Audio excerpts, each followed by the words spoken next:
Hi hello friends, welcome back to my channel. ಈ ಜೀವಕ್ಕೆ ಜೀವ ನೀನು ಭಾಗ 64. ಬೆಳಿಗ್ಗೆ ಬೇಗನೆ ಇಂಗ್ಲೆಂಡಿಗೆ ಹೊರಡಬೇಕಾಗಿದ್ದ ಸಾಮ್ರಾಟ್ ಮುಖ್ಯವಾದ ಕೆಲವೊಂದು ಕಂಪನಿಯ ಪ್ರಾಜೆಕ್ಟ್ ಬಗ್ಗೆ ಅಖಿಲ್ ಹಾಗೂ ಸಿಂಚನ ಬಳಿ ಚರ್ಚಿಸಿ ತನ್ನ ಕೋಣೆಯತ್ತ ವಾಪಸ್ಸಾಗುವಾಗ ಮಧ್ಯರಾತ್ರಿಯಾಗಿತ್ತು. ನಿವೇದಿತಾ ಕೋಣೆಯಲ್ಲಿ ಇನ್ನೂ ಹಾರದಿರುವ ದೀಪವನ್ನು ನೋಡಿ ಒಳಗಡೆ ಹೋದವನು ಬಾಲ್ಕನಿಯಲ್ಲಿ ಅಳುತ್ತಾ ನಿಂತಿದ್ದವಳನ್ನು ನೋಡಿ ಗಾಬರಿಯಲ್ಲಿ, ಹೊಯ್, ಆರ್ಯ ಡ್ಯಾಡ್ ಬಗ್ಗೆ ಯೋಚಿಸುತ್ತಿದ್ದೀಯಾ? ರಾಜಿತಕ್ಕನ ಬಳಿ ಮಾತನಾಡಿದ್ದೇನೆ. ಹೇಗೂ ನಾಳೆ ನಾವು ಹೋಗುತ್ತಿದ್ದೇವಲ್ಲ, ಎಲ್ಲ ಸರಿಯಾಗುತ್ತದೆ ಅನ್ನುತ್ತಾ ಇನ್ನೇನೋ ಹೇಳುವ ಮೊದಲೇ ನಿವೇದಿತಾ ಅವನನ್ನು ಗಟ್ಟಿಯಾಗಿ ತಬ್ಬಿಕೊಂಡಳು. ಒಂದು ಕ್ಷಣ ಅವಳ ವರ್ತನೆಗೆ ಗೊಂದಲಕ್ಕೊಳಗಾದರೂ ಅವಳನ್ನು ನಿಧಾನವಾಗಿ ಸರಿಸಿದ ಸಾಮ್ರಾಟ್, ನಿವಿ, ಏನಾಯಿತು? ಯಾಕೆ ಕಣ್ಣೆಲ್ಲ ಇಷ್ಟು ಕೆಂಪಗಾಗಿದೆ? ನೋಡು, ಈಗಷ್ಟೇ ನಿನ್ನ ಆರೋಗ್ಯದಲ್ಲಿ ಚೇತರಿಕೆಯಾಗುತ್ತಿದೆ. ಈ ಕ್ಷಣ ಯಾವುದೇ ವಿಷಯದ ಬಗ್ಗೆ ಅತಿಯಾಗಿ ಯೋಚಿಸಿ ನಿನ್ನ ಆರೋಗ್ಯ ಹಾಳು ಮಾಡಿಕೊಳ್ಳಬೇಡ. ಮಾತ್ರೆ ತೆಗೆದುಕೊಂಡು ಮಲಗುವುದನ್ನು ಬಿಟ್ಟು ಇಲ್ಲೇನು ಮಾಡುತ್ತಿದ್ದೀಯಾ? ಅದು ಇಷ್ಟು ಶೀತ ಗಾಳಿಯಲ್ಲಿ ನಿಂತು? ಬಾ ಒಳಗಡೆ ಅಂತ ಅವಳ ಕೈ ಹಿಡಿದು ಕೋಣೆ ಒಳಗಡೆ ಬಂದು ಬಾಲ್ಕನಿಗಿರುವ ಗಾಜಿನ ಬಾಗಿಲನ್ನು ಹಾಕಿ ಕರ್ಟೈನ್ ಸರಿಸಿ ಅವಳೆದುರು ಬಂದು, ಸದ್ಯಕ್ಕೆ ನಿನ್ನ ಆರೋಗ್ಯದ ಮೇಲೆ ಗಮನವಿರಲಿ. ಉಳಿದೆಲ್ಲವನ್ನು ತಲೆಯಿಂದ ತೆಗೆದುಬಿಡು. ಈಗ ಕಣ್ಮುಚ್ಚಿ ಮಲಗು. ಆಗಲೇ ತುಂಬ ತಡವಾಗಿದೆ. ಗುಡ್ ನೈಟ್ ಅಂತ ಅವಳ ತಲೆ ಸವರಿ ಹೊರಟವನತ್ತಲೇ ನೋಡುತ್ತಿದ್ದವಳ ಕಣ್ಣುಗಳು ಮತ್ತೊಮ್ಮೆ ಕಣ್ಣೀರಿನಿಂದ ತುಂಬಿದ್ದವು. ದೀಪ ಆರಿಸಿ ಮಲಗಿದವಳ ತಲೆಯಲ್ಲಿ ಆರ್ಯ ಹೇಳಿದ ಮಾತುಗಳೇ ಗಿರಿಕಿ ಹೊಡೆಯುತ್ತಿದ್ದವು. ಆದಷ್ಟು ಅದರ ಬಗ್ಗೆ ಯೋಚಿಸಬಾರದು ಎಂದು ಕಣ್ಮುಚ್ಚಿ ಮಲಗಲು ಹೋದರೆ ಅಪ್ಪ, ಅಮ್ಮ, ತಂಗಿ, ಸಾಮ್ರಾಟ್, ಪ್ರಗತಿ ಹಾಗೂ ನಂದಾದೀಪ ಅನಾಥಾಶ್ರಮದ ನೆನಪುಗಳೇ ಕಣ್ಮುಂದೆ ಸರಿದು ಹೋಗುತ್ತಿದ್ದವು. ಆರ್ಯ ಏನೋ ತನ್ನ ಗೆಳೆಯನ ಪ್ರೀತಿ ಅವನಿಗೆ ಸಿಗಲಿ ಎಂದು ಇವಳಲ್ಲಿ ಮಾತನಾಡಿದರೆ ಇವಳು ಪ್ರತಿಯೊಂದು ನೆನಪುಗಳನ್ನು ಮೈಮೇಲೆ ಹೇರಿಕೊಂಡು ಕಣ್ಣೀರಾಕುತ್ತಿದ್ದಳು. ಬೆಳಿಗ್ಗೆ ಬೇಗನೆ ಎದ್ದ ಸಾಮ್ರಾಟ್ ಹಾಗೂ ಆರ್ಯ ಮನೆಯವರಲ್ಲಿ ಹೇಳಿ ಅಖಿಲ್ ಕಾರಿನಲ್ಲಿ ಏರ್ಪೋರ್ಟಿನತ್ತ ತೆರಳಿದರು. ಪುಣೆಯಿಂದ ಮುಂಬೈ ತಲುಪಿ ಮುಂಬೈ ಅಂತಾರಾಷ್ಟ್ರೀಯ ಏರ್ಪೋರ್ಟ್ನಲ್ಲಿ ತಮ್ಮೆಲ್ಲ ಪ್ರೊಸೀಜರ್ ಮುಗಿಸಿ ಇಂಗ್ಲೆಂಡ್ ಫ್ಲೈಟ್ ಏರಿದ್ದರು. ಫ್ಲೈಟಲ್ಲಿ ಆರ್ಯ ಮೌನ ಹೊತ್ತು ಕುಳಿತಿದ್ದರೆ ಸಾಮ್ರಾಟ್ ಅವನಿಗೆ ಆದಷ್ಟು ಧೈರ್ಯ ಹೇಳಿ ಮನೆಯವರೆದುರು ಸ್ಟ್ರಾಂಗ್ ಆಗಿರುವಂತೆ ಹೇಳಿದನು. 10 ಗಂಟೆಯ ಪ್ರಯಾಣದ ಬಳಿಕ ಏರ್ಪೋರ್ಟಿನಲ್ಲಿ ಇಳಿದು ಇಬ್ಬರೂ ಮನೆಯಿಂದ ಬಂದ ಕಾರನ್ನು ಹತ್ತಿ ಸೀದಾ ಆಸ್ಪತ್ರೆಯತ್ತ ಸಾಗಿದರು. ತನ್ನವರ ಪಕ್ಕ ನಡೆದ ಆರ್ಯ ಅಪ್ಪನ ಆರೋಗ್ಯದ ಬಗ್ಗೆ ವಿಚಾರಿಸಿ ಸಾಮ್ರಾಟ್ ಜೊತೆ ಡಾಕ್ಟರ್ ಬಳಿ ಮಾತನಾಡಲು ಹೋದನು. ತಲೆಗೆ ಸ್ವಲ್ಪ ಜಾಸ್ತಿಯೇ ಏಟಾಗಿರುವುದರಿಂದ ವಿನೋದ್ ಹೆಲ್ತ್ ಕಂಡೀಷನ್ ಜೊತೆ ಅವರು ಕೋಮಾಕ್ಕೆ ಹೋಗಿರುವುದನ್ನು ಖಚಿತಪಡಿಸಿದ ಡಾಕ್ಟರ್, ಅವರು ಕೋಮಾದಿಂದ ನಾರ್ಮಲ್ ಲೈಫಿಗೆ ವಾಪಸ್ಸಾಗುವ ಬಗ್ಗೆ ಅನುಮಾನ ವ್ಯಕ್ತಪಡಿಸಿದ್ದರು. ಡಾಕ್ಟರ್ ಕ್ಯಾಬಿನ್ನಿಂದ ಹೊರಬಂದ ಗೆಳೆಯರು ಅಲ್ಲೇ ಇದ್ದ ತಾಯಿ ಮತ್ತು ಅಕ್ಕನ ಬಳಿ ಕುಳಿತು ಅವರಿಗೆ ಧೈರ್ಯ ಹೇಳಿ ಆಕ್ಸಿಡೆಂಟ್ ನಡೆದ ಬಗ್ಗೆ ವಿಚಾರಿಸಿ ಸ್ವಲ್ಪ ಹೊತ್ತು ಅವರ ಜೊತೆಗಿದ್ದು ನಂತರ ಪ್ರಯಾಣದ ಆಯಾಸದಿಂದ ಭಾವ ಉಜ್ವಲ್ ಜೊತೆ ಮನೆಯತ್ತ ಹೊರಟರು. ವಿನೋದ್ ಕೋಮಾದಿಂದ ಆದಷ್ಟು ಬೇಗ ಹೊರಬರುತ್ತಾರೆ ಎನ್ನುವ ನಿರೀಕ್ಷೆಯಲ್ಲಿದ್ದ ಪೂರ್ತಿ ಕುಟುಂಬಕ್ಕೆ ಮರುದಿನ ಬೆಳಿಗ್ಗೆ ಆಸ್ಪತ್ರೆಯಿಂದ ಬಂದ ಕರೆ ಅವರೆಲ್ಲರ ಖುಷಿ ನೆಮ್ಮದಿಯನ್ನು ಶಾಶ್ವತವಾಗಿ ಕಳೆದುಕೊಳ್ಳುವಂತೆ ಮಾಡಿತ್ತು. ತಕ್ಷಣ ಎಲ್ಲ ಆಸ್ಪತ್ರೆಯತ್ತ ಓಡಿದರು. ಆರ್ಯ ಹಾಗೂ ಸಾಮ್ರಾಟ್ ಡಾಕ್ಟರ್ ಬಳಿ ಮಾತನಾಡಿದಾಗ ತಲೆಗೆ ತುಂಬ ಪೆಟ್ಟಾದ ಕಾರಣ ಪುನಃ ಇಂಟರ್ನಲ್ ಬ್ಲೀಡಿಂಗ್ ಶುರುವಾಗಿ ಅವರನ್ನು ಉಳಿಸಿಕೊಳ್ಳಲು ಆಗಲಿಲ್ಲ ಎಂದವರ ಮಾತಿಗೆ ಆರ್ಯ ಅಳಲು ಶುರು ಮಾಡಿದರೆ ಸಾಮ್ರಾಟ್ ಆದಷ್ಟು ಅವನನ್ನು ಸಮಾಧಾನಿಸಿ ಮನೆಯವರಿದ್ದಲ್ಲಿಗೆ ಕರೆದುಕೊಂಡು ಬಂದನು. ಹೆಣ್ಣು ಕೊಟ್ಟ ಮಾವನಾದರೂ ತಂದೆಯಂತಿದ್ದ ವಿನೋದ್ ಅಗಲಿಕೆಯಿಂದ ಉಜ್ವಲ್ ನೋವಲ್ಲಿದ್ದರೂ ಮನೆಯವರೆದುರು ಕಣ್ಣೀರು ಹಾಕದೆ ಎಲ್ಲರನ್ನೂ ಸಮಾಧಾನಿಸುತ್ತಾ ಆಸ್ಪತ್ರೆಯ ಪ್ರೊಸೀಜರನ್ನು ಮುಗಿಸಿ ಸಾಮ್ರಾಟ್ ಸಹಾಯದಿಂದ ವಿನೋದ್ ದೇಹವನ್ನು ಅಲ್ಲಿಂದ ಮನೆಯತ್ತ ತೆಗೆದುಕೊಂಡು ಹೊರಟರು. ದಾರಿ ಮಧ್ಯ ಇಂಗ್ಲೆಂಡಿನಲ್ಲಿರುವ ಕೆಲವೊಂದು ರಿಲೇಟಿವ್ ಹಾಗೂ ಕಂಪನಿಗೆ ಕರೆ ಮಾಡಿದ ಉಜ್ವಲ್ ಅವರಿಗೆಲ್ಲ ವಿಷಯ ತಿಳಿಸಿದನು. ಸಾಮ್ರಾಟನಿಗೆ ಆರ್ಯ ಕಣ್ಣೀರಿನ ಜೊತೆ ಅವನ ತಾಯಿ ಹಾಗೂ ತಂಗಿಯ ಸ್ಥಿತಿ ನೋಡಿ ಕಣ್ಣಂಚು ತೇವವಾಗಿತ್ತು. ಆದಷ್ಟು ಅವರನ್ನು ಸಂಭಾಳಿಸಿ ಸೋತು ಮನೆಯಿಂದ ಹೊರಗಡೆ ಬಂದು ನಿಂತು ಪುಣೆಗೆ ಕರೆ ಮಾಡಿ ವಿಷಯ ತಿಳಿಸಿದನು. ಸಂಜೆಯ ಒಳಗಡೆ ಅಂತ್ಯ ಸಂಸ್ಕಾರ ಎಲ್ಲವೂ ನಡೆದು ಮನೆಯಲ್ಲಿ ಎಲ್ಲರೂ ಒಂದೊಂದು ದಿಕ್ಕಿನಲ್ಲಿ ಇದ್ದರೆ ರಾಜಿತಾಳ ಅವಳಿ ಮಕ್ಕಳು ಪದೇ ಪದೇ ಅಜ್ಜನ ಬಗ್ಗೆ ಕೇಳುವ ಪ್ರಶ್ನೆಯಿಂದ ಎಲ್ಲರೂ ಕಣ್ಣೀರಾಕುತ್ತಿದ್ದರು. 4-5 ದಿನವಾದರೂ ಅವರ ನೋವು ಕಣ್ಣೀರು ಕಡಿಮೆಯಾಗಿರಲಿಲ್ಲ. ಆರ್ಯ ಅಂತೂ ತಾನು ತಂದೆಗೆ ತಕ್ಕ ಮಗನಾಗಲಿಲ್ಲ ಎನ್ನುವ ಕೊರಗಲ್ಲಿಯೇ ಕೋಣೆ ಸೇರಿದ್ದ. ವಾರಗಳ ಬಳಿಕ ವಿನೋದ್ ಎಲ್ಲ ಕಾರ್ಯ ಮುಗಿಸಿದ ಉಜ್ವಲ್ ಕಂಪನಿಯತ್ತ ಹೊರಟರೆ ಇನ್ನೂ ನೋವಲ್ಲಿದ್ದ ಆರ್ಯ ಬಳಿ ಬಂದ ಸಾಮ್ರಾಟ್. ಆರ್ಯ, ನಿನ್ನ ನೋವು ನನಗೆ ಅರ್ಥವಾಗುತ್ತದೆ. ಇನ್ನೂ ಎಷ್ಟು ದಿನ ಹೀಗೆಯೇ ಕುಳಿತಿರುತ್ತೀಯಾ? ತನ್ನ ಕಂಪನಿಯನ್ನು ಮಗ ನೋಡಿಕೊಳ್ಳಬೇಕು ಎನ್ನುವುದು ಅಂಕಲ್ ಕನಸಾಗಿತ್ತು. ಅವರಿರುವಾಗ ಅಂತೂ ನೀನು ಅವರ ಮಾತನ್ನು ನಿರ್ಲಕ್ಷಿಸಿದೆ. ಈಗಲಾದರೂ ಪ್ಲೀಸ್ ನಿನ್ನ ಜವಾಬ್ದಾರಿಯನ್ನು ವಹಿಸಿಕೊ. ಉಜ್ವಲ್ ಭಾವ ಪಾಪ ಅದೆಷ್ಟು ನೋವಿದ್ದರೂ ಮನೆಯ ಮಗನ ಹಾಗೆ ನಿಮ್ಮೆಲ್ಲರನ್ನು ಸಂತೈಸುತ್ತಾ ನೋವಲ್ಲೇ ಕಂಪನಿಯನ್ನು ಸಂಭಾಳಿಸುತ್ತಿದ್ದಾರೆ. ಅಟ್ಲೀಸ್ಟ್ ಅವರಿಗಾದರೂ ಸಹಾಯ ಮಾಡು. Be strong man. ನೀನೇ ಹೀಗೆ ಹತ್ತರೆ ಇನ್ನು ಆಂಟಿ ಅಕ್ಕನ ಗತಿಯೇನು? ಪ್ಲೀಸ್ ಸಾಕು ನೋವುಂಡಿದ್ದು. ಈಗ ಅಂಕಲ್ ಕನಸಿನಂತೆ ಅವರ ಬಿಸಿನೆಸ್ಸನ್ನು ನೋಡಿಕೊಂಡು ಈ ಕುಟುಂಬದ ಜವಾಬ್ದಾರಿಯನ್ನು ತೆಗೆದುಕೊಳ್ಳೋ ಎಂದು ವಾಸುದೇವಿಗೆ ಕರೆ ಮಾಡಿ ಇಲ್ಲಿನ ಪರಿಸ್ಥಿತಿಯನ್ನು ಅವರಿಗೆ ಹೇಳಿ ಒಂದು 10 ದಿನ ಇಲ್ಲೇ ಇರುವುದಾಗಿ ತಿಳಿಸಿದನು. ಗೆಳೆಯನ ಮಾತಿನಿಂದ ಸ್ವಲ್ಪ ಬದಲಾದ ಆರ್ಯ ಅಮ್ಮ ಹಾಗೂ ಅಕ್ಕನ ಬಳಿ ಬಂದು ಇನ್ನೂ ಕಣ್ಣೀರು ಹಾಕುತ್ತಿರುವ ಅವರನ್ನು ಸಮಾಧಾನಿಸಿ ಸಂಜೆ ಆಫೀಸಿನಿಂದ ಬಂದ ಭಾವನ ಬಳಿ ತಾನೂ ಕಂಪನಿ ಜಾಯಿನ್ ಆಗುವುದಾಗಿ ಹೇಳಿದನು. ಅದರಂತೆ ಮರುದಿನ ಸಾಮ್ರಾಟ್ ಹಾಗೂ ಆರ್ಯ ಜೊತೆ ಕಂಪನಿಗೆ ಬಂದ ಉಜ್ವಲ್ ಅಲ್ಲಿರುವ ಎಲ್ಲ ಸ್ಟಾಫನ್ನು ಮೀಟಿಂಗ್ ಕರೆದು ಅವರಿಗೆಲ್ಲ ಆರ್ಯ ಪರಿಚಯ ಮಾಡಿಕೊಟ್ಟು ವಿನೋದ್ ಜವಾಬ್ದಾರಿಯನ್ನೆಲ್ಲ ಅವನೇ ಮುಂದುವರಿಸಿಕೊಂಡು ಹೋಗುತ್ತಾನೆ ಎಂದಿದ್ದರು. ಮೀಟಿಂಗ್ ಮುಗಿಸಿ ಆರ್ಯನನ್ನು ತಂದೆಯ ಕ್ಯಾಬಿನ್ ಒಳಗಡೆ ಕರೆದುಕೊಂಡು ಹೋದ ಉಜ್ವಲ್ ಅವನ ಮುಂದಿನ ಜವಾಬ್ದಾರಿ ಹಾಗೂ ಕೆಲಸದ ಬಗ್ಗೆ ಕೆಲವೊಂದು ವಿಷಯಗಳನ್ನು ಹೇಳಿ ಅಲ್ಲಿಂದ ಹೊರಟರೆ ತಂದೆ ಕೂರುತ್ತಿದ್ದ ಕುರ್ಚಿಯನ್ನು ಸವರಿ ಅಲ್ಲೇ ಕುಸಿದು ಕಣ್ಣೀರು ಹಾಕಿದ ಗೆಳೆಯನನ್ನು ನೋಡಿದ ಸಾಮ್ರಾಟ್ ಗಾಬರಿಯಲ್ಲೇ ಅವನತ್ತ ನಡೆದು ಅವನನ್ನು ಸಂತೈಸಿದರೆ, ಡ್ಯಾಡ್ ನನ್ನನ್ನು ಯಾವಾಗಲೂ ಈ ಜಾಗದಲ್ಲಿ ನೋಡಲು ಇಷ್ಟಪಡುತ್ತಿದ್ದರು. ಬಟ್ ಯಾಕೋ ಅವರಿಲ್ಲದ ಆ ಮನೆ, ಈ ಆಫೀಸ್, ಪ್ರತಿದಿನ ಕರೆ ಮಾಡಿ ಹೇಗಿದ್ದೀಯಾ ಎಂದು ಕೇಳದಿದ್ದರೂ ಸ್ಟುಪಿಡ್, ಯಾವಾಗ ನಿನಗೆ ಜವಾಬ್ದಾರಿ ಬರುತ್ತದೆ? ಅಪ್ಪ ಇಷ್ಟೆಲ್ಲ ಕಷ್ಟಪಡುತ್ತಿದ್ದಾರೆ, ಒಮ್ಮೆಯಾದರೂ ಅವರಿಗೆ ಹೆಗಲಾಗಬೇಕು ಎನ್ನುವ ಯೋಚನೆಯೇ ಇಲ್ಲ ನಿನಗೆ ಎಂದು ಬೈಯುವ ಡ್ಯಾಡನ್ನು ತುಂಬ ಮಿಸ್ ಮಾಡಿಕೊಳ್ಳುತ್ತೇನೆ ಸಾಮ್ರಾಟ್. ಐ ಆಮ್ ಸಾರಿ ಡ್ಯಾಡ್ ಅಂತ ಕಣ್ಣೀರು ಒರೆಸಿ ಅಪ್ಪ ಕೂರುವ ಕುರ್ಚಿಯಲ್ಲಿ ಕುಳಿತನು.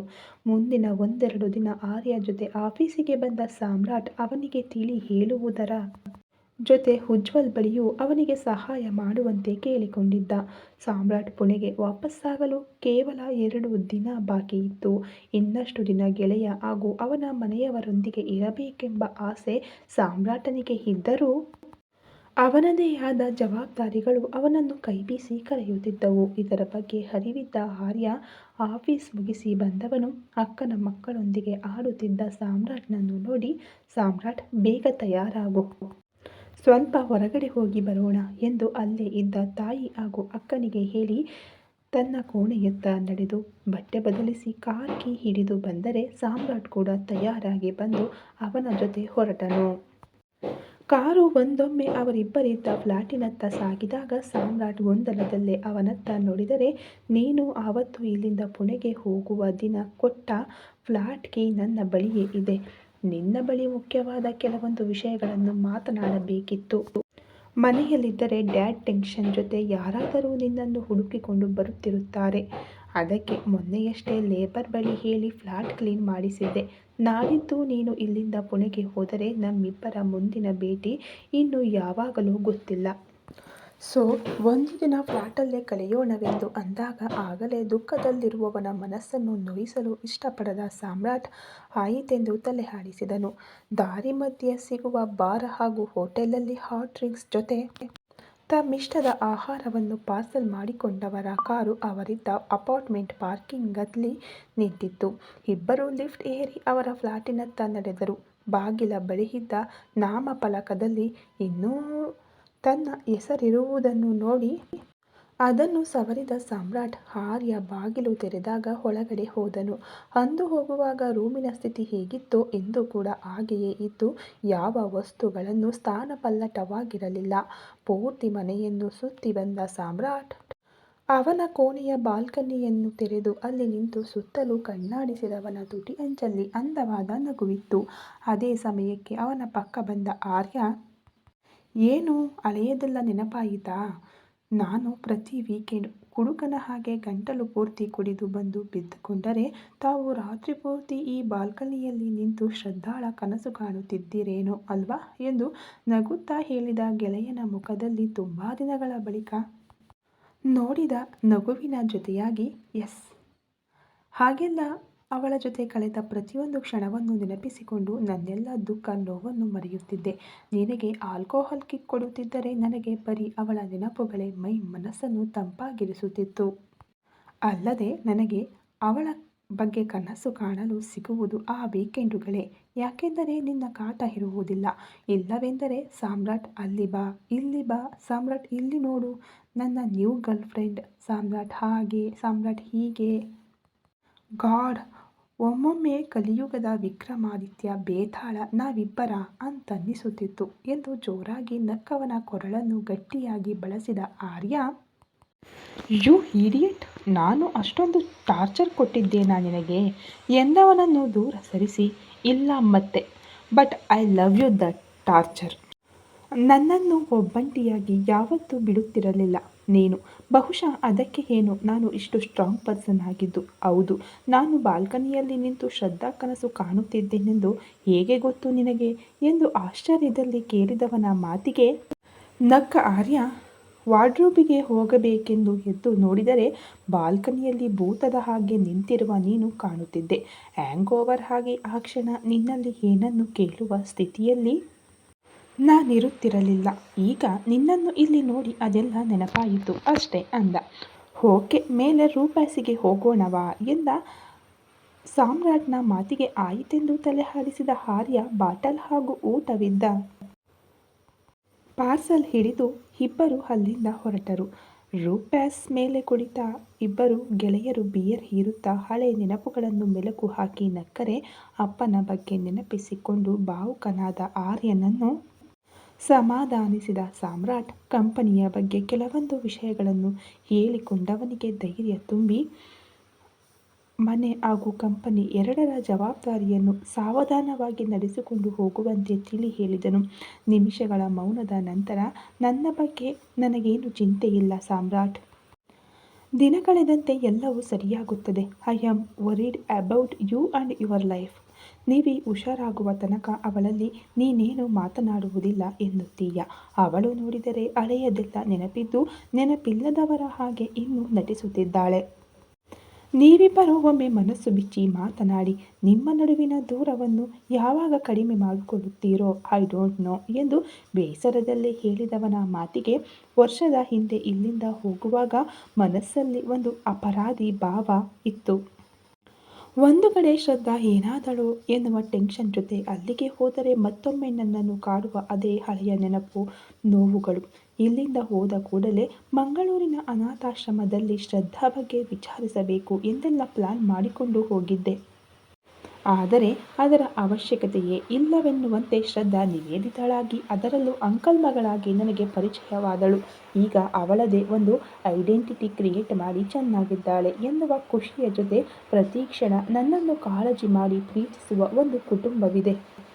ಒಂದೊಮ್ಮೆ ಅಂಕಲ್ ಮೂಲಕ ನಾಲಾಯಕ್ ಎನಿಸಿಕೊಂಡ ನಾನು ಇಂದು ನನ್ನ ಬಗ್ಗೆ ಅವರು ಹೆಮ್ಮೆ ಪಡುವಷ್ಟು ಎತ್ತರಕ್ಕೆ ಬೆಳೆದಿದ್ದೇನೆ. ಮಾಮ್ ಹಾಗೂ ಡ್ಯಾಡ್ ಕನಸನ್ನು ನನಸು ಮಾಡಿದ್ದೇನೆ. I am happy with this life Arya. ಈ ಜೀವನಕ್ಕೆ ಇಷ್ಟು ಸಾಕು. ಹೌದು, ನಾನು ನಿವಿಯನ್ನು ಪ್ರೀತಿಸುತ್ತೇನೆ. ನನ್ನ ಉಳಿದ ಪೂರ್ತಿ ಜೀವನವನ್ನು ಅವಳ ಜೊತೆ ಕಳೆಯಬೇಕೆಂಬ ಆಸೆ ಕನಸಿದೆ. ಹೀಗೆಯೇ ನಿವಿಗೂ ಅವಳ ಜೀವನದ ಬಗ್ಗೆ ಆಸೆ ಕನಸಿರಬೇಕು ಅಲ್ವಾ? ನಿನಗೆ ನಿವಿ ನಿವೇದಿತಳಾಗಿ ಗೊತ್ತೇ ಹೊರತು ಶ್ರೀನಿಧಿಯಾಗಿ ಗೊತ್ತಿಲ್ಲ. ಒಂದು ಸಲ ಅವಳಿಗೆ ಒಬ್ಬರು ಇಷ್ಟವಿಲ್ಲವೆಂದರೆ ಅವರತ್ತ ಕಣ್ಣೆತ್ತಿಯೂ ನೋಡುವವಳಲ್ಲ.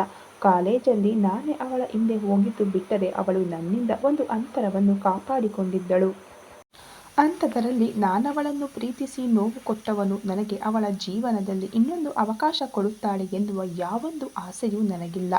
ಅವಳು ಎಲ್ಲೇ ಇರಲಿ, ಯಾರನ್ನೇ ಮದುವೆಯಾಗಲಿ, ಈಗಿನಂತೆ ನಗು ನಗುತ್ತಾ ಖುಷಿಯಾಗಿರಬೇಕು ಅಷ್ಟೇ ಈ ಸಾಮ್ರಾಟ್ ಬಯಸೋದು. ಐ ನೋ, ನೀನು ನನ್ನನ್ನು ಇಲ್ಲಿಗೆ ಕರೆತಂದ ಉದ್ದೇಶ ನನ್ನ ಮತ್ತು ನಿವಿ ಬಗ್ಗೆ ಮಾತನಾಡಬೇಕೆಂದು ತಾನೇ. ನನ್ನ ಬಗ್ಗೆ ತುಂಬ ಯೋಚಿಸಿ ತಲೆ ಕೆಡಿಸಿಕೊಳ್ಳಬೇಡ ಆರ್ಯ. ಲೆಟ್ಸ್ ಸಿ ಏನೆಲ್ಲ ಆಗುತ್ತದೆ ಎಂದು. ಇದೇ ಫಸ್ಟ್ ಆ್ಯಂಡ್ ಲಾಸ್ಟ್. ನಾನಾಗಿ ನಿನ್ನಲ್ಲಿ ನಮ್ಮಿಬ್ಬರ ವಿಷಯ ಹೇಳುವ ತನಕ ಪ್ಲೀಸ್ ನೀನು ಏನು ಕೇಳಬಾರದು, ಓಕೆ ಅನ್ನುತ್ತಾ ಕುಳಿತಲ್ಲಿಂದ ಎದ್ದು ಅಲ್ಲೇ ಆಚೀಚೆ ನಡೆಯುತ್ತಿದ್ದವನನ್ನು ಸೇರಿಕೊಂಡ ಗೆಳೆಯನಲ್ಲಿ ಇಬ್ಬರಿಗೂ ಪ್ರೀತಿ ಬಗ್ಗೆ ಅಡ್ವೈಸ್ ಮಾಡುವುದರ ಬದಲು ನೀನು ಕೂಡ ಪ್ರೀತಿಸಿ ನೋಡು ಆರ್ಯ, ಆಮೇಲೆ ನನ್ನ ನೋವು ಕೂಡ ನಿನಗೆ ಅರ್ಥವಾಗಬಹುದು. ಪ್ರೀತಿ ಎಂದರೆ ಖಾಲಿ ಪಡೆದುಕೊಳ್ಳುವುದಲ್ಲ ಆರ್ಯ, ಕೆಲವೊಮ್ಮೆ ನಮ್ಮನ್ನೇ ನಾವು ಕಳೆದುಕೊಳ್ಳುವುದು. ಬಿಡು, ಮತ್ತೆ ಮತ್ತೆ ಅದೇ ಮಾತುಗಳನ್ನಾಡಲು ಮನಸ್ಸಿಲ್ಲ. ಆಗಲೇ ತಡವಾಗಿದೆ, ಬಾ ರೂಮಿಗೆ ಹೋಗೋಣ ಅನ್ನುತ್ತಾ ಇಬ್ಬರು ಅಲ್ಲಿಂದ ರೂಮಿಗೆ ಬಂದು ರಾತ್ರಿ ಪೂರ್ತಿ ಮಾತಲ್ಲೇ ಕಳೆದ ಗೆಳೆಯರು ನಸುಕಿನ ವೇಳೆ ನಿದ್ದೆ ಹೋಗಿ ತಡವಾಗಿಯೇ ಎಚ್ಚರಗೊಂಡ ಸಾಮ್ರಾಟ್ ಸಮಯ ನೋಡಿ ಆರ್ಯನನ್ನು ಎಬ್ಬಿಸಿ ಇಬ್ಬರು ಫ್ರೆಶ್ ಆಗಿ ಅಲ್ಲಿಂದ ಮನೆಯತ್ತ ಹೊರಟರು. ರಾತ್ರಿಯ ಫ್ಲೈಟ್ ಮೂಲಕ ಪುಣೆಗೆ ಹೊರಟ ಸಾಮ್ರಾಟ್ ಮನೆಯವರ ಜೊತೆ ಆರ್ಯಗೂ ಧೈರ್ಯ ಹೇಳಿ ಮುಂಬೈ ಫ್ಲೈಟ್ ಏರಿದನು. ಪುಣೆಗೆ ವಾಪಸ್ಸಾದ ಸಾಮ್ರಾಟನಿಗೆ ಯಾವಾಗಲೂ ತನ್ನ ಜೊತೆಗಿರುತ್ತಿದ್ದ ಆರ್ಯ ಅನುಪಸ್ಥಿತಿಯಿಂದ ಬೇಸರವಾಗುತ್ತಿದ್ದರೂ ಕಂಪನಿ ಹಾಗೂ ಮನೆಯವರ ನಡುವೆ ಇದ್ದುಕೊಂಡು ತನ್ನ ನೋವನ್ನು ಮರೆಯುತ್ತಾ ಆಗಾಗ ಗೆಳೆಯನಿಗೆ ಕರೆ ಮಾಡಿ ಅವನ ನೋವನ್ನು ಮರೆಸುವ ಪ್ರಯತ್ನ ಮಾಡುತ್ತಿದ್ದನು. ಅದೊಂದು ದಿನ ಸ್ಟಡಿ ರೂಮಿಗೆ ಪ್ರಾಜೆಕ್ಟ್ ಬಗ್ಗೆ ಡಿಸ್ಕಸ್ ಮಾಡಲು ಬಂದಿದ್ದ ಅಖಿಲ್ ಹಾಗೂ ಸಾಮ್ರಾಟ್ ನಿವೇದಿತಾ ಕೋಪದಲ್ಲಿ ಅಪ್ಪನ ಬಳಿ ಮಾತನಾಡುತ್ತಿದ್ದರೆ ವಾಸುದೇವ್ ಮುಸಿ ಮುಸಿ ನಗುತ್ತಿರುವುದನ್ನು ಗಮನಿಸಿ ಇಬ್ಬರು ಗೊಂದಲದಲ್ಲೇ ಮುಖ ನೋಡಿಕೊಂಡರು. ಅವರಿಬ್ಬರನ್ನು ಬಾಗಿಲಲ್ಲಿ ಗಮನಿಸಿದ ವಾಸುದೇವ್ ಬನ್ನಿ ಒಳಗಡೆ ಎಂದವರ ಮಾತಿಗೆ ತಿರುಗಿ ಅಲ್ಲಿರುವ ಅಖಿಲನನ್ನು ನೋಡಿ, ಅಖಿಲ್ ನೀನಾದರೂ ಅಪ್ಪನಿಗೆ ಮೊಬೈಲ್ ಕೊಡಲು ಹೇಳು, ಆಗಲೇ ನಾನು ಆಸ್ಪತ್ರೆಯಿಂದ ಮನೆಗೆ ಬಂದು 2 ತಿಂಗಳು ಜಾಸ್ತಿಯಾಗಿದೆ. ಮೊಬೈಲ್, ಲ್ಯಾಪ್ಟಾಪ್, ಟಿವಿ, ಅಟ್ಲೀಸ್ಟ್ ಒಂದು ಪುಸ್ತಕ ಓದಲು ಬಿಡೋಲ್ಲ ನೀವು. ಮನೆಯ ಹೊರಗಡೆ ಹೇಗೂ ಕಾಲಿಡುವಂತಿಲ್ಲ. ಅಮ್ಮ, ಪಾಟೀಲ್, ಮುನ್ನಿ ಹಾಗೂ ಮನೆ ಕೆಲಸದವರ ಜೊತೆ ಮಾತನಾಡಿ ಬೋರ್ ಆಗಿ ಹೋಗಿದೆ. ಪ್ಲೀಸ್ ಮೊಬೈಲ್ ಕೊಡಲು ಹೇಳು ಡ್ಯಾಡ್ ಬಳಿ. ಇಲ್ಲವೆಂದರೆ ಬುಕ್ ಆದರೂ ಕೊಡಲಿ ಎಂದು ಕೋಪದಲ್ಲೇ ಅಪ್ಪನತ್ತ ನೋಡಿ ಅಖಿಲ್ ಬಳಿ ಅಂಗಲಾಚುತ್ತಿದ್ದಳು. ಅವಳ ಮಾತಿಗೆ ಸಾಮ್ರಾಟ್ ಹಾಗೂ ಅಖಿಲ್ ಇಬ್ಬರಿಗೂ ಜೋರಾಗಿ ನಗು ಬಂದಿತ್ತು. ಅಖಿಲ್ ಅವಳ ಕೋಪ ನೋಡಿ ನಗು ಕಂಟ್ರೋಲ್ ಮಾಡಿದರೆ ಇನ್ನೂ ನಗುತ್ತಿರುವ ಸಾಮ್ರಾಟ್ನನ್ನು ನೋಡಿ ಅವನ ಪಕ್ಕ ಹೋಗಿ ನಿಧಾನವಾಗಿ, ಲೋ ದುಶ್ಯಾಸನ, ನನ್ನ ಕಷ್ಟ ನನಗೆ, ನಿನಗೆ ನಗು ಬರುತ್ತಿದೆಯಾ ಅಂತ ಹಲ್ಲು ಕಡಿದು ಹೇಳಿದವಳ ಮಾತಿಗೆ ಸಾಮ್ರಾಟ್ ಮುಖದಲ್ಲಿದ್ದ ನಗು ಕ್ಷಣದಲ್ಲೇ ಮಾಯವಾಗಿತ್ತು. ಈ ಕತೆ ಇನ್ನು ಮುಂದುವರೆಯುವುದು. ದಯವಿಟ್ಟು ಇನ್ನು ಯಾರು ಸಬ್ಸ್ಕ್ರೈಬ್ ಮಾಡದೆ ವಿಡಿಯೋ ನೋಡ್ತಾ ಇದ್ದೀರೋ ಈಗಲೇ ಹೋಗಿ ಸಬ್ಸ್ಕ್ರೈಬ್ ಆಗಿ, ಹಾಗೆ ಪಕ್ಕದಲ್ಲಿ ಕಾಣೋ ಬೆಲ್ ಐಕನ್ ಕೂಡ ಕ್ಲಿಕ್ ಮಾಡಿ. ಇದರಿಂದ ನಾವು ವಿಡಿಯೋ ಅಪ್ಲೋಡ್ ಮಾಡಿದ ತಕ್ಷಣ ನೀವು ನೋಡ್ಬೋದು. ಹಾಗೆ ಈ ಸ್ಟೋರಿ ಬಗ್ಗೆ ನಿಮ್ಮ ಅನಿಸಿಕೆಗಳನ್ನು ನಮಗೆ ತಿಳಿಸಿ, ಹಾಗೆ ವಿಡಿಯೋಗೆ ಒಂದು ಲೈಕ್ ಮಾಡಿ. Thank you so much.